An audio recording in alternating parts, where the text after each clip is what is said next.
expérience qui a créé une version hybride d'un coronavirus de chauve-souris, une version liée au virus qui cause le SRAS, syndrome respiratoire aigu sévère, a déclenché un nouveau débat sur la question de savoir si les variantes de laboratoire d'ingénierie de virus avec un potentiel pandémique valent la peine compte tenu des risques.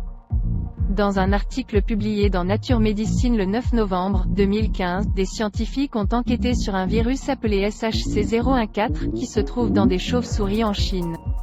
En 2013, les chercheurs ont signalé cette capacité pour la première fois dans un coronavirus différent isolé de la même population de chauves-souris 2. Les résultats renforcent les soupçons selon lesquels les coronavirus de chauve-souris capables d'infecter directement les humains, plutôt que de devoir d'abord évoluer dans un hôte animal intermédiaire, pourraient être plus courants qu'on ne le pensait, selon les chercheurs. Mais d'autres virologues se demandent si les informations tirées de l'expérience justifient le risque potentiel. En octobre 2014, le gouvernement américain a imposé un moratoire sur le financement fédéral de ses recherches sur les virus qui causent le SRAS, la grippe et le MERS, syndrome respiratoire du Moyen-Orient, une maladie mortelle causée par un virus qui passe sporadiquement des chameaux aux humains.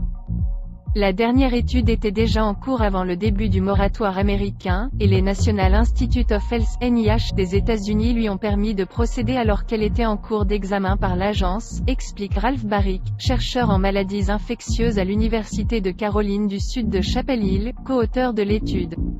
Le NIH a finalement conclu que le travail n'était pas assez risqué pour tomber sous le coup d'un moratoire, dit-il. Mais Vin Hobson désapprouve l'étude car, dit-il, elle offre peu d'avantages et révèle peu sur les risques que le virus sauvage SHC-014 constitue chez les chauves-souris pour l'homme. D'autres expériences de l'étude montrent que le virus des chauves-souris sauvages devrait évoluer pour représenter une menace pour l'homme, un changement qui pourrait ne jamais se produire, bien qu'il ne puisse pas être exclu. Baric et son équipe ont reconstruit le virus sauvage à partir de sa séquence génomique et ont constaté qu'il se développait mal dans les cultures de cellules humaines et ne causait aucune maladie significative chez la souris. Le seul impact de ce travail est la création, dans un laboratoire, d'un nouveau risque non naturel, reconnaît Richard Ebright, biologiste moléculaire et expert en biodéfense à l'université Rutgers de Piscataway, New Jersey. Ebright et Vin Hobson sont tous deux des critiques de longue date de la recherche sur le gain de fonction. Dans leur article, les auteurs de l'étude concèdent également que les bailleurs de fonds pourraient réfléchir à 2 fois avant d'autoriser de telles expériences à l'avenir.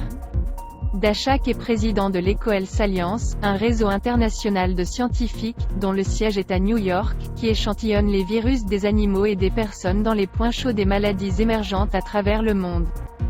Les études testant des virus hybrides dans des cultures de cellules humaines et des modèles animaux sont limitées dans ce qu'elles peuvent dire sur la menace posée par un virus sauvage, reconnaît Daszak.